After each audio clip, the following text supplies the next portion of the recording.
ನನ್ನ ಮಿತ್ರರು ಮತ್ತು ಹಿರಿಯರು ಅಲ್ಲಿ ಎಲ್ಲರಿಗೂ ಧನ್ಯವಾದಗಳು ಪ್ರಥಮವಾಗಿ. ಮತ್ತು ಎರಡನೇದು ಬಂದ್ಬಿಟ್ಟು ನಾವು ಇಲ್ಲಿ ಬಂದ ತಕ್ಷಣವೇ ನೋಡಿದ್ವಿ ಸುಮಾರು ಅಡ್ಡಾಡಿ ಇಲ್ಲಿ ಬುದ್ಧಿಮಾಂದ್ಯ ಮತ್ತು ಏನ್ರಿ ಮೆಂಟಲಿ ರಿಟೈರ್ಡ್ ಇರುವಂಥವ್ರು ಮತ್ತು ಅನಾಥರು ಮತ್ತು ಹಿರಿಯ ವಯಸ್ಕರನ್ನು ನೋಡಿ ಮತ್ತು ಇಲ್ಲಿ ಇವರು ಸೇವೆಯನ್ನು ನೋಡಿ ನನಗೆ ತುಂಬ ಆಶ್ಚರ್ಯವಾಯಿತು.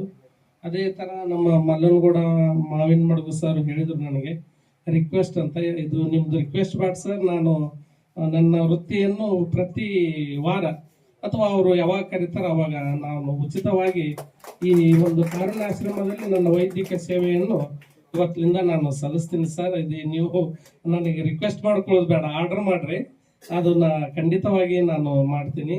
ಇವತ್ತಿನಿಂದ ನಮಗೆ ಗೊತ್ತಿದ್ದಿದ್ದಿಲ್ಲ ಇದು ಈ ತರ ಇರ್ತದೆ, ಈ ತರ ಆಗ್ತದೆ ಅಂತ ಅಂದ್ಬಿಟ್ಟು ನಮಗಿದು ಫಂಕ್ಷನ್ ಬಗ್ಗೆನೇ ಪ್ರಥಮವಾಗಿ ನಮಗೆ ಮಾಹಿತಿ ಇದ್ದಿದ್ದಿಲ್ಲ.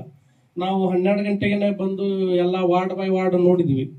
ಮತ್ತೆ ಅವ್ರದ್ದು ಕಿಚನ್ ರೂಮ್ ಆಗಿರ್ಬೋದು, ಮತ್ತು ಅವರು ಸ್ಟೇ ಮಾಡುವಂಥದ್ದಾಗಿರ್ಬೋದು, ಅವ್ರದ್ದು ಆಫೀಸ್ ರೂಮ್, ಲೈಬ್ರರಿ, ಮತ್ತೆ ಅವರಿಗೆ ಮತ್ತೆ ವಯಸ್ಕರಿಗೆ ಯಾವ ರೀತಿ ಅವ್ರದ್ದು ದಿನಚರ್ಯಗಳನ್ನು ನಾವು ಮನೆಯಲ್ಲಿ ಮಾಡ್ತೀವಿ ಅದನ್ನ ಸೇಮ್ ಮಾಡ್ತಾರ ಅನ್ನುವಂಥದ್ದನ್ನ ಇಲ್ಲಿ ನೋಡಿ ನಮಗೆ ತುಂಬಾ ಖುಷಿ ಆಯ್ತು. ಇದರ ಜೊತೆಗೆ ಇನ್ನೂ ಒಂದು ಏನಂದ್ರೆ, ನಾವು ಇದನ್ನ ಮಾಡುವಂಥದ್ದು ಅಷ್ಟೊಂದು ದೊಡ್ಡ ವಿಷಯ ಅನಿಸ್ತಾ ಇಲ್ಲ.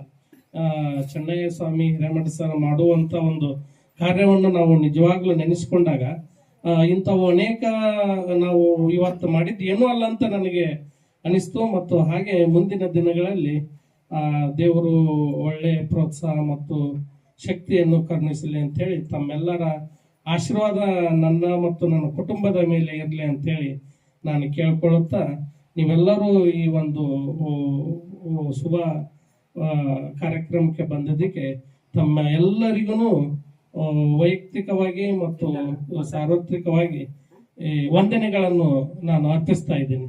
Thank you.